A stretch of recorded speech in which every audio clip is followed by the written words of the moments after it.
네, 안녕하십니까. SK증권에서 건설과 건자재를 담당하고 있는 신서정 애널리스트입니다. 오늘 말씀드릴 내용은 2021년도 건설업종 하반기 전망에 대한 이야기인데요. 좀 순서대로 말씀을 쭉 드리면서 같이 데이터들도 점검을 해보고 관련된 내용들을 말씀을 드려보도록 하겠습니다. 우선 이번 상반기 같은 경우에는 건설업종이 굉장히 이례적으로 주가 수익률이 상당히 높았었습니다. 여기 왼쪽 그래프에서 볼 수 있는 것처럼 이 빨간색으로 표기해 놓은 건설업종 지수가 절대 수익률 기준으로도 29.1%, 그리고 코스피 대비 상대 수익률 기준으로도 17.1%라는 가히 이례적인 주가 수익률을 기록을 한 반기를 기록을 했었는데요. 이렇게 생각을 해본다라면 사실상 건설업종이 역사적으로 봤을 때 검은색으로 그려놓은 코스피 대비 이 정도의 주가 수익률을 기록했던 때가 많지가 않았었기 때문에 좀 하반기에는 건설업종 전반적으로 쉬어가는 분위기가 연출이 되지 않을까라고 걱정을 하시는 분들이 계신 것 같습니다. 결론부터 말씀을 드린다라면 하반기에도 여전히 건설업종 추가적으로 상승할 수 있는 여력이 남아있다라고 저는 판단을 하는데요. 일단 오른쪽 그래프 이어서 봐주시면 전반적으로 대형 건설사 전부 주가 수익률이 상당히 양호하게 연출이 됐었습니다. 특히 삼성 엔지니어링 같은 경우에는 이번 상반기 때 주가 수익률이 69.3%까지 기록을 했는데 좀 재미있게도 이번 4월 초를 기점으로 4월 초 이전까지 삼성 엔지니어링은 약 3%가량의 주가 수익률을 기록했었던 데 반해서 4월 초 이후부터 6월 후반까지 한 60% 이상의 상승률을 계속해서 견인을 해왔었어요. 그만큼 4월 초 이전까지는 주택 부분 중심으로 시장에 관심이 좀 쏠렸었던 시점이라고 말씀을 드린다면 4월 중순 그리고 5월, 6월까지는 해외 부분 중심으로 해외 발주량이 늘어나지 않을까 혹은 유가가 상승한 거에 대해서 대형 건설사들이 좀 수혜를 볼 수 있지 않을까에 대한 기대감이 주가로 반영됐다라고 저는 해석을 해보고 있는 거고요. 마찬가지로 건설업종 내 가장 대장주라고 불리고 있는 현대건설도 상당히 양호한 주가 수익률을 기록을 하고 있고 다른 종목들도 마찬가지로 코스피 대비로 보더라도 상당히 안정적인 주가 수익률을 기록하고 있다라고 정리를 해볼 수 있을 것 같습니다. 지금 시점에서 그럼 하반기에도 앞서서 말씀드린 대로 상반기만큼의 주가 수익률을 기대할 수 있냐? 그리고 상반기 때 이 정도로 주가 수익률이 좋았었는데 하반기 때 추가적으로 상승이 가능한가에 대해서는 저는 그렇다라고 말씀을 드리고 있는데 먼저 여기에 명기났다시피 실적, 업황, 모멘텀 그 어떤 것으로 보나 상반기보다 하반기가 나아지는 반기로 연출이 되지 않을까 싶습니다. 먼저 첫 번째로 실적 부분부터 말씀을 드린다고 하더라도 제가 매출단에서 그리고 영업이익단에서 상반기 대비 하반기 어떻게 될 것인지를 좀 추정을 해본 그래프를 넣어봤는데요. 결론적으로는 제 추정치뿐만 아니라 시장의 컨센서스적인 관점에서 보더라도 상반기 대비 매출액이 하반기가 13.1%가량 올라올 것이다 라고 전망을 하고 있고요. 영업이익단에서 보더라도 상반기 대비 하반기가 컨센서스 기준으로도 24.6%가량 올라올 것으로 전망이 되는 데다가 제 추정치 기준으로도 상반기 대비 하반기가 24.3%까지 올라오는 그림이 연출이 될 것 같습니다. 이 말인 즉슨 매출단에서도 안정적인 성장이 나올 것이지만 영업이익단에서 훨씬 더 가파른 성장이 나오면서 특히 하반기 부분으로 갈수록 영업이익률에 대한 기대치가 좀 높아지는 국면이지 않을까 싶은데요. 단연 이 영업이익률적인 측면에 있어서는 최근에 매출 비중도 굉장히 빠르게 올라오고 있고 이익률 관점에서도 안정적인 상승세가 연출이 되고 있는 주택 부분 중심으로 시장의 기대치가 좀 쏠릴 수 있는 시점이다라는 점을 좀 같이 말씀을 드리겠습니다. 그럼 넘기셔서 두 번째 이유로 말씀을 드렸었던 업황에 대한 이야기를 좀 말씀을 드리려고 하는데 아시겠지만 건설업종이라는 것은 업황을 크게 두 가지로 나눠볼 수 있습니다. 첫 번째 국내, 두 번째 해외로 요약을 해볼 수 있을 것 같은데 먼저 국내 부분부터 좀 점검을 해봤을 때 국내 부분에서 가장 큰 매출 비중을 차지하고 있는 주택 시장이 저희가 예상을 했었던 것 대비로 훨씬 더 괜찮은 상황이다라는 점을 좀 같이 말씀을 드리겠습니다. 여기 왼쪽에 있는 그래프를 봐주시면 이 빨간색으로 기입을 해놓은 것들이 전국의 분양 물량인데요. 보실 수 있는 것처럼 일정 범위의 사이클이 계속해서 반복되면서 연출이 되는 모습들을 보실 수 있으십니다.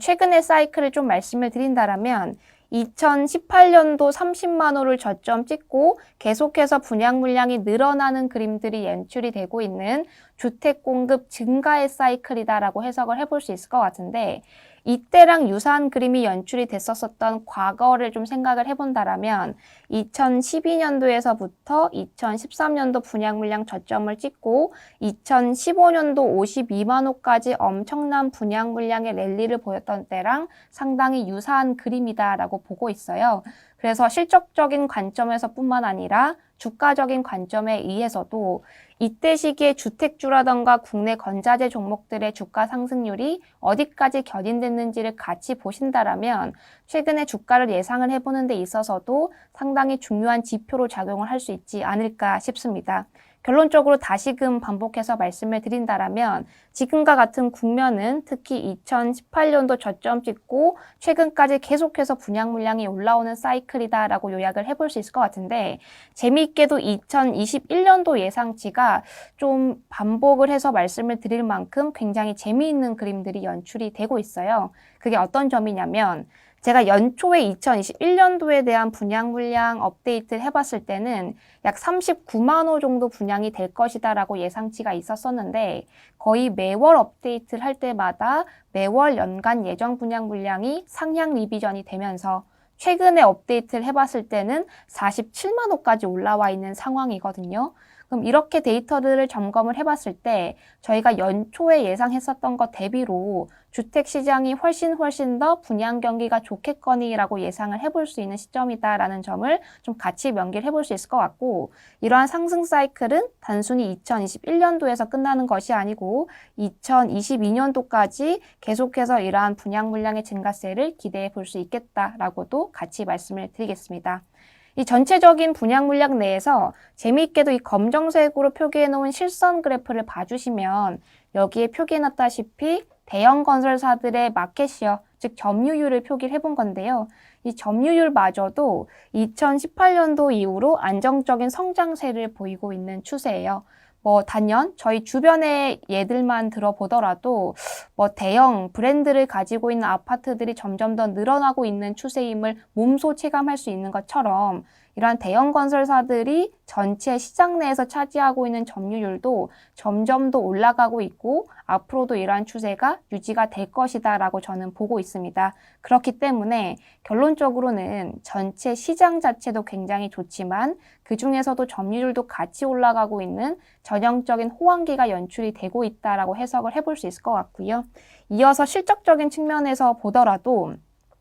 사실 여기 있는 분양 물량들을 빨간색 그래프로 다시금 명기를 해보고 이 회색 그래프로서 입주 물량들을 같이 레깅시켜서 그려본 그림이다라고 보시면 될 것 같은데, 아시겠지만 분양 물량에서 입주 물량까지는 한 2년에서 3년 정도가 레깅돼서 같은 사이클을 연출시킨다라는 특징이 있습니다. 그렇기 때문에 2015년도 52만 호라는 역대급의 분양 물량을 기록한 2년에서 3년 정도가 지난 2018년도가 입주 물량 피크를 찍고 빠지는 그림들이 연출이 됐었었는데, 앞서서도 제가 강조를 드렸다시피 52만 호 최고점을 찍고 내려오는 것처럼 연출이 되던 분양 물량이 2018년도 다시금 저점을 찍고 업사이클을 다시금 연출하고 있는 국면이기 때문에 이 입주 물량이라는 것도 2021년도 혹은 2022년도를 가장 저점을 찍고 다시금 올라가는 사이클이 연출될 것 같다라고 예상을 해볼 수 있는 국면인데,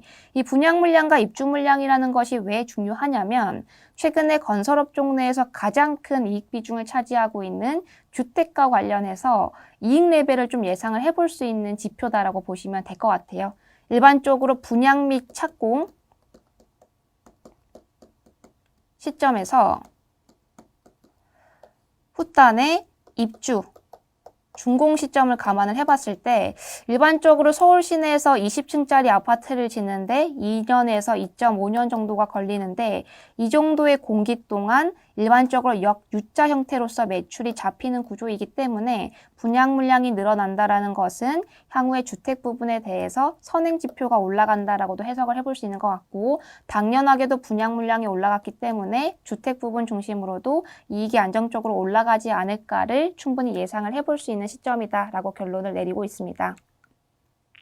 참고로 건설업종과 관련해서는 부동산 관련된 지표들이 사실상 실적의 1대1로 바로 연동이 되는 구조가 아니다라고 생각을 해보실 수도 있겠지만, 최근에는 자체 사업장들을 영위하고 있는 대형 건설사들이 점점 더 늘어나고 있는 추세이기도 하고, 그리고 이러한 부동산과 관련된 지표들이 결국에는 주가적인 측면에서 본다라면 심리적인 요인에도 크게 영향을 미칠 수 있기 때문에 이러한 지표들을 다시금 점검을 해보시는 게 상당히 중요한데, 결론적으로는 부동산 가격 지표뿐만 아니라 미분양 지표도 상당히 안정적으로 연출이 되고 있어서 지금 실적의 호황기뿐만 아니라 센티먼트적으로도 상당히 긍정적인 상황들이 연출이 될 것 같다라고 해석을 해보고 있고요. 특히 미분양 데이터라던가 검은색으로 표기해 놓은 악성재고라고 불리고 있는 준공후 미분양 데이터가 계속해서 빠지고 있어서 상대적으로 리스크는 낮아지고 있고,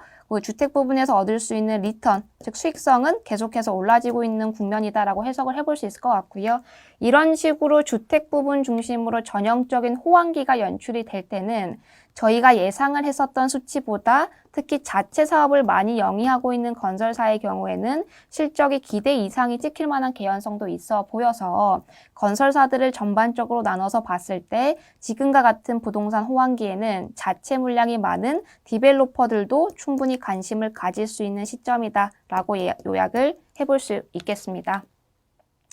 제가 두 번째 부분, 업황에 대해서 계속해서 말씀을 드리고 있는데요. 첫 번째, 업황, 즉 주택을 중심으로 국내 부분에 대해서 간략하게 말씀을 드렸고, 두 번째 날개라고 불리고 있는 해외 업황에 대해서도 다시금 점검을 해보겠습니다. 해외 지표도 결론부터 먼저 말씀을 드린다라면 연초에 걱정을 했었던 레벨 대비로는 상당히 안정적인 데이터들이 연출이 되고 있어서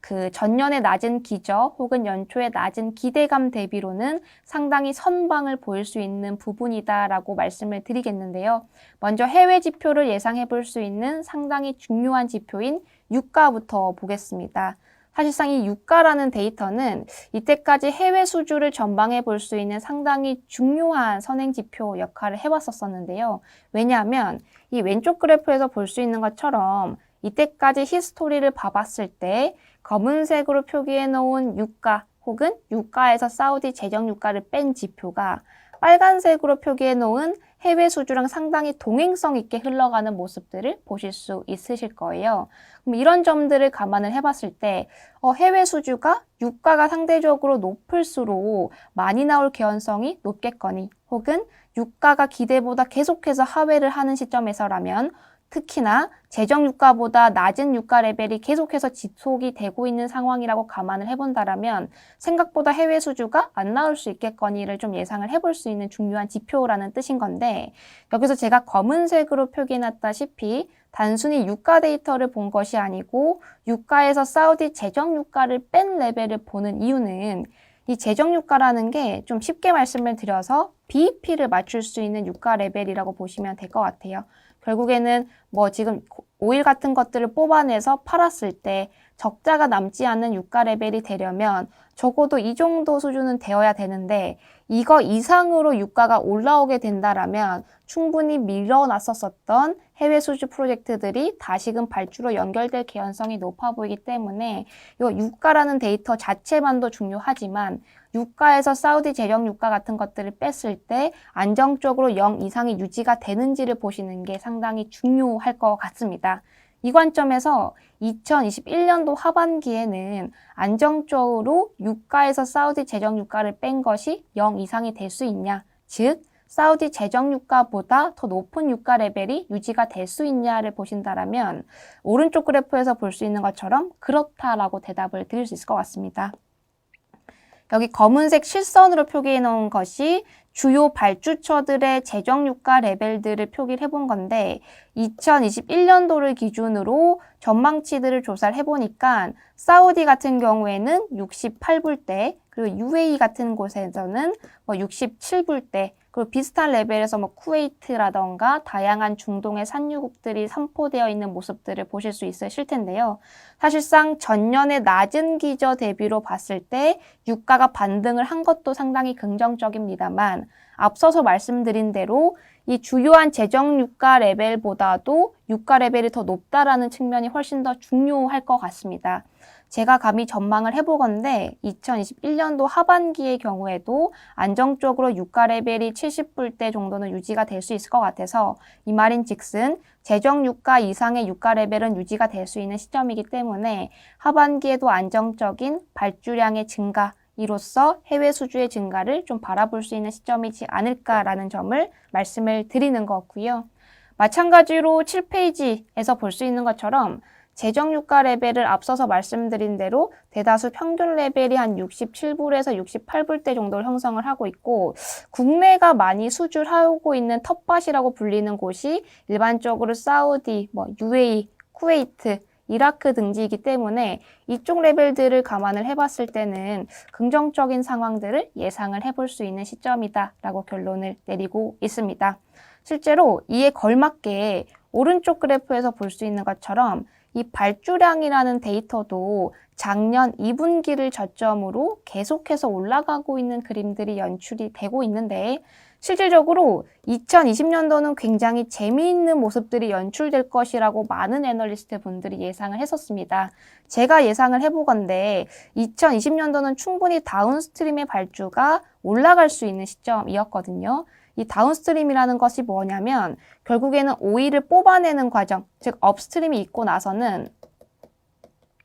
이 뽑아낸 오일을 활용하는 과정인 다운스트림에 대한 발주가 이연돼서 늘어납니다. 사이클을 그려보더라도 업스트림의 발주가 이런 식으로 늘어나면 일정 기간이 레깅돼서 다운스트림의 발주도 같이 이렇게 늘어나는 그림들이 연출이 되는데 시기상으로 2020년도의 경우에는 그 직전에 한 2년 전쯤부터 업스트림의 발주가 많이 늘어났었기 때문에 다운스트림의 발주가 좀 크게 늘어날 것이라고 기대를 하셨던 분들이 상당히 많으셨었어요. 저 또한 그랬었기 때문에 이 2020년도 1분기의 발주량들이 2분기, 3분기, 4분기에도 이어질 것이다 연초에는 예상을 했었었는데 아쉽게도 2020년도 3월을 기점으로 코로나라는 극대의 그 변수가 발생을 해버린 거죠. 그래서 대변 작업도 어려워지고 사실상 GDP 성장률이라던가 경제 성장률도 기대보다 많이 못 미치는 성과들이 연출이 되면서 예상을 했었던 발주량들이 급격하게 빠지는 모습들이 연출이 됐었습니다.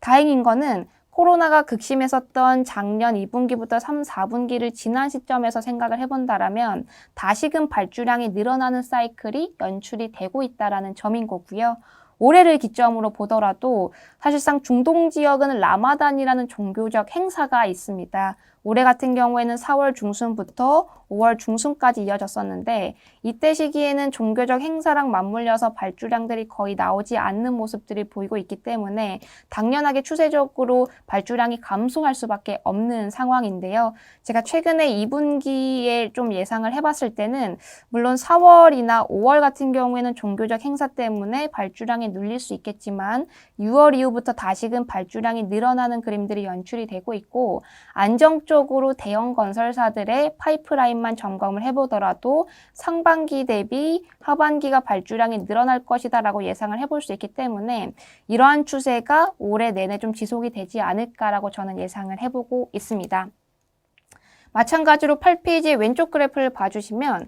이 국내 건설업체들이 해외에서 수주를 했었던 데이터들을 쭉 나열을 해본 건데 2018년도부터 2021년도까지의 추세를 보시기에 상당히 용이한 그래프입니다. 앞서서 말씀드린 대로 이 2020년도, 이 검은색으로 표기해 놓은 2020년도는 굉장히 이례적인 상황들이 발생을 했었었는데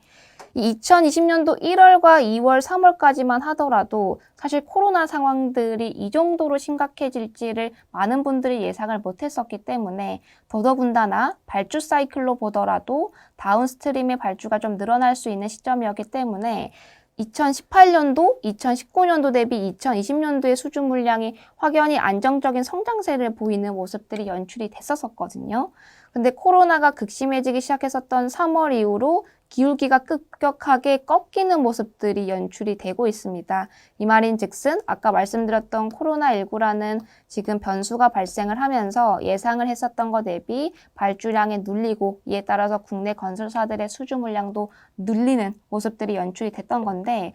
다행히게도 작년 말부터는 다시금 코로나가 조금씩은 잡히기 시작했었고 미뤄왔었던 프로젝트들을 무기한으로 미룰 수 없는 상황들이 연출이 되면서 다시금 발주량이 폭발적으로 늘어나고 이에 따라서 국내 건설사들도 수주 물량을 급격하게 늘리는 모습들이 연출이 됐었어요. 그럼 이렇게 이연 수요가 발생했다는 데에서도 유출해 볼 수 있다시피 올해 같은 경우에도 사실상 안정적인 작년의 상반기 대비로 작년에 코로나 때문에 눌려 있었던 낮은 기저 대비로 봤을 때는 안정적인 수주의 증가를 좀 기대해 볼 수 있는 시점이지 않을까 싶고요. 제가 예상을 해보건대 상반기보다는 하반기로 갈수록 수주 결과들이 훨씬 더 많이 예정이 되어 있기 때문에 안정적인 성장세가 좀 유지가 되지 않을까 싶습니다.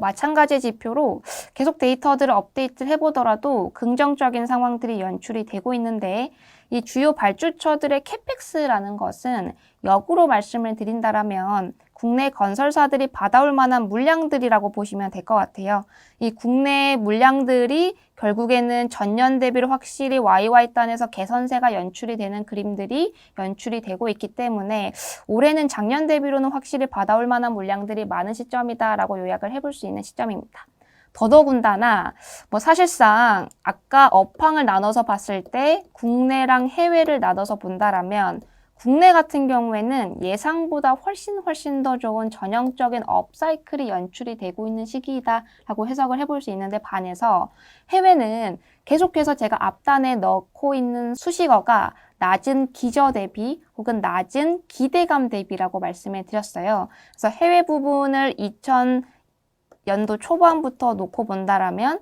대사이클적인 관점에서는 여전히 하향기인 게 사실입니다만 소사이클적인 관점에서는 낮은 전년 기저 대비로는 올라오지 않을까라고 말씀을 드렸던 부분인 거고요. 더더군다나 기대감이 왜 낮을 수밖에 없었던 시점이냐라고 생각을 해본다라면 2020년도에 대표적으로 해외 비중이 가장 높은 삼성 엔지니어링을 좀 예로 들어 봤을 때 그 2020년도 전체 수주가 9.5조가량을 달성을 했거든요. 근데 2021년도에 대한 가이던스, 즉 목표치를 조사를 해보니까 화공 부분 3.5조 부분에 비화공 부분 2.5조라고 해서 합해서 6조 원가량을 목표치로 제시를 했습니다. 즉 작년에 9.5조를 달성을 했는데 올해는 목표치가 6조 원가량이었던 거예요. 그만큼 연초에 불확실성이 많이 낄 수밖에 없었던 시점이었다는 것을 감안해서 상대적으로 보수적인 목표치를 제시했다라고 말씀을 드릴 수 있을 것 같은데 연초에 걱정했었던 것 대비로는 상당히 유가 데이터라던가 발주량 데이터라던가 혹은 발주처들의 의사 같은 것들을 뉴스상으로 봐보더라도 상당히 안정적으로 연출이 될 수 있을 것 같아서 역으로 말씀을 드린다라면 낮은 기대감 대비로는 높은 달성률을 기록을 할 수 있겠다라고 해석을 하고 있고요. 현대건설도 마찬가지로 해외 비중이 상대적으로 높은 건설사에 속하는데 전년만큼 혹은 전년보다 낮은 기대감을 가지고 있는 상황이어서 전반적으로는 이렇게 낮아져 있는 가이던스가 부담이 없는 한 해로 좀 작용할 수 있지 않을까라고 예상을 해보고 있습니다.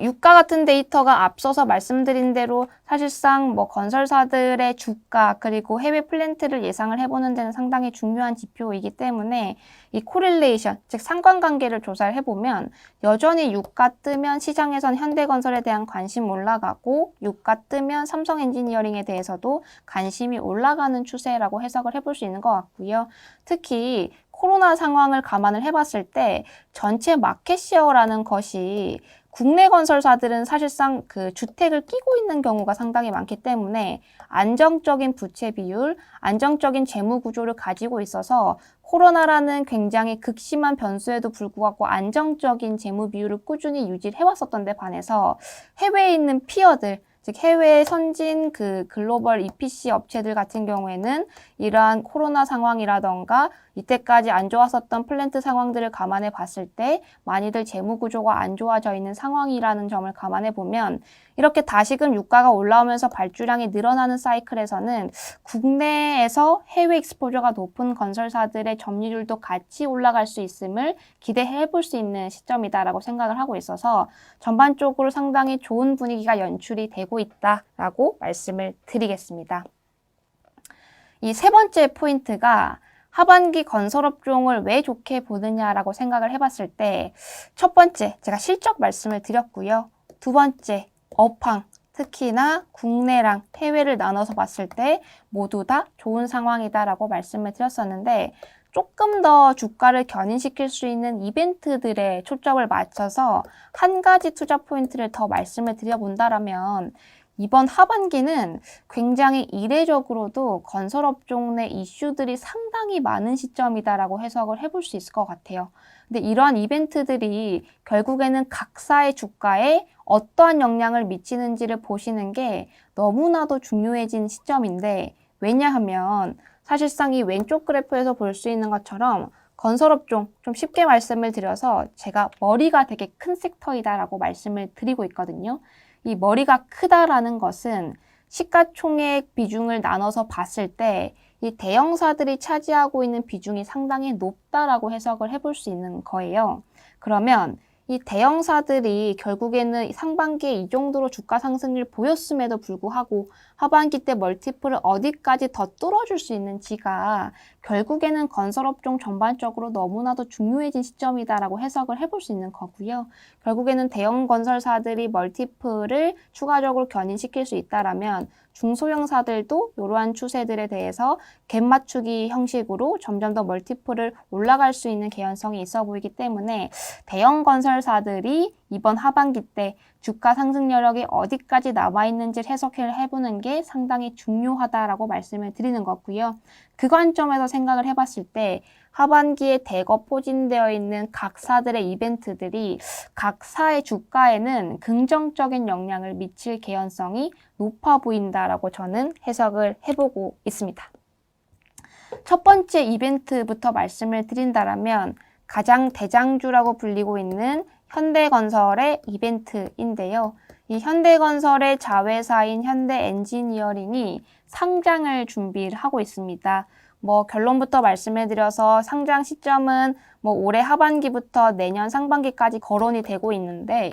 제가 예상을 해보건대 내년 상반기 정도 상장을 할 것 같다라고 생각을 해보고 있고요. 상장 밸류로는 조금 생각을 해볼 만한 여지가 상당히 많긴 합니다만 기사들 몇 개를 찾아보면 되게 많이 언급이 되고 있는 이 멘트가 10조라는 단어입니다. 즉 현대엔지니어링이 내년 즈음에 상장을 할 건데 몸값으로서 10조가량이 언급이 되고 있는 시점이에요. 이렇게 생각을 해보면 사실상 약간 갸우뚱될 수는 있겠습니다만 다른 건설사 입장에서도 상대적으로 충분히 멀티플이 싸 보일 수 있는 국면이 연출이 될 수 있다라고 생각을 해보고 있고요. 특히 현대 엔지니어링 같은 경우에는 현대차 그룹의 지배구조 개편과 관련해서도 상당히 핫한 이슈인데 특히 정의선 회장이 지분율 11.72% 정도를 가지고 있는 시점이어서 이런 것들의 현대 엔지니어링이 결론적으로 어떤 밸류로 상장을 하는지가 상당히 중요해진 시점이다라고 판단을 하는데 우선 이쪽 페이지에서 볼 수 있는 것처럼 현대건설과 현대엔지니어링을 1대1로 비교해 봤을 때 또 두 번째 가정으로 현대엔지니어링이 기사에 나오는 것처럼 10조에 상장을 한다고 가정을 해봤을 때 지금 형이라고 불리고 있는 현대건설이 충분히 싸 보일 수 있는 시점이다라고 저는 단기적으로는 생각을 하는 게 지금 수주잔고 기준으로 신규 수주 기준으로 그리고 매출 기준으로 보더라도 현대엔지니어링 대비 현대건설 당연히 현대엔지니어링을 품고 있는 상황이기 때문에 훨씬 더 펀더멘털이 괜찮은 상황이다라고 분석이 되는데요. 지금 대장주라고 불리고 있는 형인 현대건설의 시총이 6.2조 남짓을 왔다 갔다 하고 있는 시점이기 때문에 아우가 정말로 10조 원의 상장을 하게 된다라면 사실상 형이 너무 싸 보일 수 있는 시점이 단기적으로는 센티에 긍정적인 영향을 미칠 수 있다라고 보고 있습니다. 사실상 현대엔지니어링 몇 조에 상장할지는 좀 지켜봐야 되는 이슈이긴 합니다만 이 장외 시장에서 보더라도 이미 주당 주가가 9.5만 원 이상을 상회를 하고 있는 시점이기 때문에 뭐 무조건 10조를 못 맞춘다라고 말씀을 드리기도 조금 애매해져 있는 상황인 것은 사실입니다. 뭐 마찬가지의 논리로 좀 적용해 봤을 때 현대 엔지니어링이 상장되어 있는 밸류들을 땡겨서 봐보면 다른 피어들이 충분히 싸 보일 수 있는 시점이다라고 다시 한 번 더 반복해서 말씀을 드릴 수 있을 것 같은데 현대 엔지니어링 사실상 10조 밸류를 가정해 봤을 때 PER이 30배 이상을 적용을 받아야 되거든요. 이 건설주라는 게 사실상 PER 30배 이상을 받는 거를 기대를 하기가 되게 어려웠었던 섹터인데 만약에 정말로 단기성으로 남아 현대 엔지니어링이 PER 30배 이상을 적용받으면서 10조를 맞출 수 있게 된다라면 다른 피어들에 있어서 충분히 싸 보일 수 있는 국면은 충분히 유지가 될 수 있을 것 같고 심지어 피어라고 불리고 있는 삼성 엔지니어링 같은 경우에도 지금 주가가 많이 올랐음에도 불구하고 12months 포워드 PER이 뭐 13배, 14배 남짓이기 때문에 충분히 업사이드는 열릴 수 있는 시점이다라는 점을 말씀을 드렸습니다. 15페이지 봐주시면 뭐 마찬가지의 논리로서 좀 적용을 해본 건데요. 이 주황색 그래프 봐주시면 현대 엔지니어링이 설사 10조를 못 맞추고 5조 원에만 상장을 해줘도 다른 피어들의 멀티플들을 감안을 해봤을 때 충분히 시총 레벨이 열릴 수 있는 시점이다라는 것을 도표로 표기해 봤으니까 참고로 봐주시면 될 것 같습니다. 결론적으로 현대 엔지니어링 펀더멘털을 예상을 해보더라도 뭐 안정적인 매출액의 성장 그리고 작년에 코로나19 이슈 때문에 조금 눌렸었던 것을 차치하고 본다라면 이익 레벨도 상당히 안정적으로 유지가 되고 있는 시점이고 건설업종의 사실 선행지표 그리고 곡간이라고도 불리고 있는 수주 데이터를 보더라도 안정적으로 증가세가 연출이 되고 있는 시점이고요. 특히 국내 중심으로 뭐 재개발, 재건축이라던가 아니면 국내 쪽 주택 중심으로 익스포저를 굉장히 빠르게 늘려가고 있는 시점이어서 안정적으로 수주 잔고도 유지가 되고 있는 시점이다라고 결론을 내릴 수 있을 것 같습니다. 현대 엔지니어링 밸류는 사실 적용상기 순이익을 어디로 적용하느냐 혹은 타겟 PE를 어디까지 적용을 할 수 있는지에 따라서 베리에이션이 굉장히 넓어질 수 있는 시점이기는 해요. 근데 뭐 단편적으로 좀 계산을 해봤을 때 좀 이해를 도와드리기 위해서 숫자를 찍어서 좀 말씀을 드려본다라면 이게 10억 원 단위이기 때문에 2022년도에 대한 예상 단기 순이익이 한 3,400억 원 정도로 저는 예상을 해보고 있는데 여기에 대해서 삼성 엔지니어링 최근 3개년치 PER의 평균값이라고 불리고 있는 한 13배 정도를 적용시켜서 본다라면 한 4.5조 혹은 뭐 다른 밸류를 적용시킬 수 있다라면 그 이상의 업사이드가 열리는 시점이고요. 혹은 역으로 타겟 PE를 조금 더 낮게 본다라면 이것보다도 지금 사실 시총 레벨이 더 안 찍힐 수 있는 시점이기는 하죠. 근데 이 관점에서 현대 엔지니어링의 밸류를 어떻게 가정을 했을 때 각각 현대 건설이 가지고 있는 현대 엔지니어링의 지분율, 즉 현대 엔지니어링 지분 가치들을 계산해 본다라면 이 정도 수치가 나올 수 있다라는 것을 뭐 참고로 데이터로 표기를 해봤으니까 뭐 같이 데이터들 보시면서 점검을 해볼 수 있는 기회로 활용을 하시면 될 것 같습니다.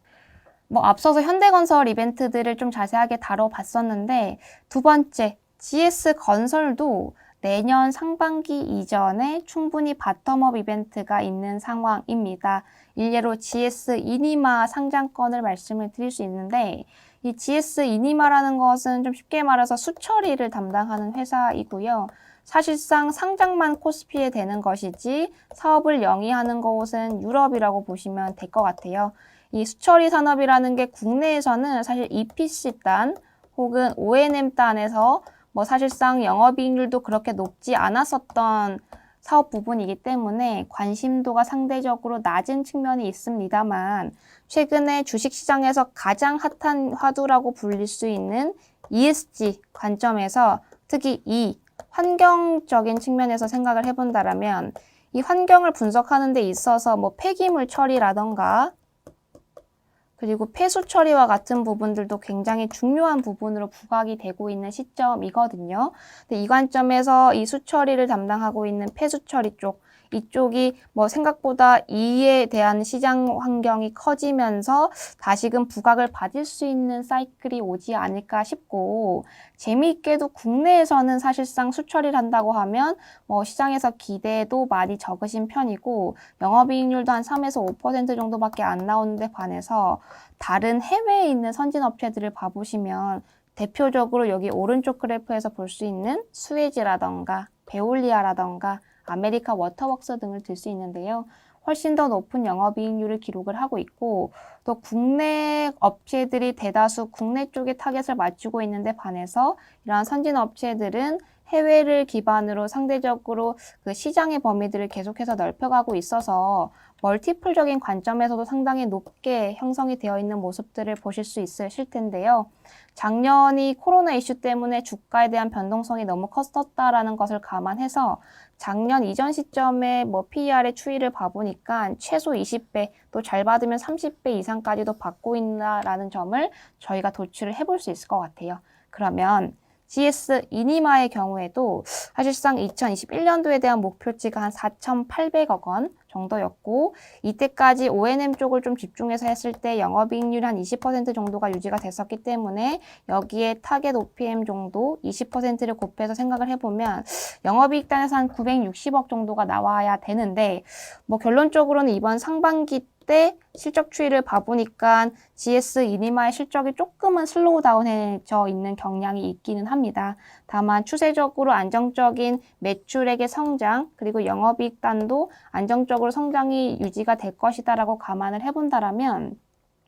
저는 GS 이니마가 상장이 됐을 때 1조에서 1.5조 정도는 충분히 적용을 받을 수 있는 시점이다라고 생각을 하고 있고요. 그럼 그 관점에서 생각을 해봤을 때 GS건설 최근에 주가가 많이 쉬어가고 있습니다만 호재성 이슈들이 연초에 다 반영된 영향이라고 조금 보고 있고요. 그리고 실적적인 측면에 있어서도 1분기에 이어서 2분기도 실적적인 측면에 있어서는 크게 기대하기가 어려운 상황이긴 합니다. 단편적인 이야기 하나를 말씀드린다라면 이번 2분기 때 플랜트 부분에 대한 구조조정을 받았기 때문에 한 500명 정도 구조조정이 있을 것 같고, 인당 평균 한 2억씩 정도 잡았을 때 일회성 비용만 1,000억 원 정도가 잡힐 수 있는 시점이거든요. 따라서 1분기에 이어서 2분기에도 일회성 이슈 등이 반영이 되면서 기대치보다는 못한 실적들이 연출이 될 것 같은데, 역으로 말씀을 드린다라면 낮은 상반기 기저 대비로는 하반기 때 올라오는 그림이 훨씬 더 명확하게 나올 수 있을 것 같고, 본업단에서도 내년에 대선을 앞두고 있는 시점에서 충분히 규제 완화라던가 부동산 공급 증가의 사이클이 지속될 수 있는 국면이어서 주택 쪽의 익스포저가 상당히 높고, 특히 자이라는 브랜드가 아파트 시장에 대해서 가지고 있는 브랜드력 등을 감안을 해봤을 때는 사실 본업단에서도 상당히 좋게 볼 수 있는 그림들이 연출이 되는데, 여기에 플러스로 이 바텀업 이벤트라고 불리고 있는 GS 이니마도 내년 상반기 때 1조에서 1.5조 정도의 상장을 해주게 된다라고 가정을 해본다라면 추가적인 업사이드도 충분히 열릴 수 있는 시점이다라고 결론을 내릴 수 있을 것 같습니다. 세 번째로는 DLENC에 대한 이야기인데요. DLENC가 사실 이때까지 굉장히 쌓아왔었던 건설사이긴 합니다. PBR 기준으로 보더라도 다른 건설사들 대비 상대적으로 낮은 PBR을 적용을 받고 있었고, PER 기준으로 보더라도 다른 대형 건설사들 대비 상대적으로 낮은 PER을 적용을 받아왔었는데 왜 그랬을까? 그리고 앞으로도 이러한 저평가가 해소가 되지 않을까라는 점에서 좀 생각을 해본다라면 저는 그렇지 않을 개연성이 상당히 높아 보여요. 그러니까 DLENC는 사실 하반기에 있는 바텀업 이벤트라기보다는 상반기 때 어떻게 보면 주가를 누를 수 있는 요인으로 작용을 했었던 바텀업 이벤트가 소멸되었기 때문에, 역으로 말씀드려보면 이 악재로 작용했었던 상반기의 주가 레벨 대비 하반기에는 바텀업 이벤트가 없다라는 게 오히려 호재성으로 작용을 할 수 있는 시점이다라고 해석을 해보고 있는데요. 사실상 주 DL 밑에 DL/ENC 지분율을 확보해야 되는 시점이었기 때문에 지배구조 개편과 관련해서도 상반기 때는 노이즈가 꼈었던 것이 사실이라고 저는 생각을 하고 있고, 이러한 부분들이 사실상 DL/ENC의 주가에는 악재로 작용을 했었던 상반기다라고 해석을 해보고 있습니다. 다만 제가 좀 주목을 하고 있는 포인트는 이제는 사실상 모든 이벤트가 소멸되었죠. 그러니까 하반기부터는 이제부터 이러한 이벤트들이 없어져 있는 시점이기 때문에 오히려 동사 펀더멘털에 좀 주력해서 시장의 관심도가 쏠릴 수 있는 시점이다라고 해석을 해보고 있습니다. 그 관점에서 본다라면 사실상 실적이 안정적으로 올라오는 그림들이 연출이 될 것 같아요. 일단 2021년도 가이던스 같은 경우에는 전년 대비로는 조금 눌려있는 그림들이 연출이 됩니다. 여러 가지 이유가 있겠지만 사실상 올해 실적이 전년 대비 눌리는 거라는 부분은 시장에서 많이들 기인식하고 있는 부분이어서 추가적으로 주가의 악재로 작용할 개연성은 상대적으로 낮아 보인다라고 생각을 하고 있고, 오히려 1분기 실적 대비 2, 3, 4분기 그리고 상반기 실적 대비 하반기의 실적의 안정성이 올라올 수 있는 시점이다에 조금 더 주목을 하셔야 되는 타이밍이고요. 더더군다나 2021년도를 저점으로 향후 2022년도 그리고 2023년도까지 안정적인 실적 성장세가 연출이 될 것이다라고 보고 있어서 이러한 부분들이 결국에는 긍정적인 주가 영향을 줄 수 있는 시점이지 않을까 싶습니다. 심지어 지금 최근에 DL/ENC 같은 경우에는 준공정산 이익 효과가 나올 수 있는 타이밍이기도 하고, 주택 부분 중심으로 안정적인 이익률 개선이 계속해서 들어오고 있는 시점이기도 한데다가 DL/ENC의 자회사인 DL건설 같은 경우에도 사실 안정적으로 실적이 부각이 될 수 있는 시점이어서 여기에 적혀있는 가이던스 이상의 실적이 나올 만한 개연성도 상당히 높아 보여요. 이렇게 된다라면 연초에 제시했었던 목표치 대비 그 이상의 실적이 달성되는 셈이니까 당연히 주가에는 긍정적인 영향이 미쳐질 수 있다라고 저는 해석을 해보고 있습니다. DL/ENC 이어서 말씀을 드려보면 실적적인 측면도 중요하지만 사실 건설업종이라는 게 수주의 함수라고 불리잖아요. 결국에는 신규 수주라던가 아니면 주택 부분에 대한 이익을 예상을 해볼 수 있는 선행지표로 작용하고 있는 주택 착공 물량이라던가 이런 것들을 조사해 봤을 때 안정적으로 신규 수주의 증가세가 연출이 되고 있는 상황이고, 주택 착공도 전년, 즉 2020년도가 유달리 전년 대비 그리고 다른 피어들 대비 좀 눌려있는 모습들이 연출됐던 것과는 달리 올해는 안정적으로 분양 물량이 올라오고 있고, 이러한 추세가 전체 부동산 시장의 업황들을 감안해 봤을 때 충분히 안정적으로 유지가 될 수 있는 시점이기 때문에 이 선행지표적인 관점에 의해서도 상대적으로 긍정적으로 해석할 수 있는 데이터들이 많이 나와 있는 시점이다라고 결론을 내리고 있습니다.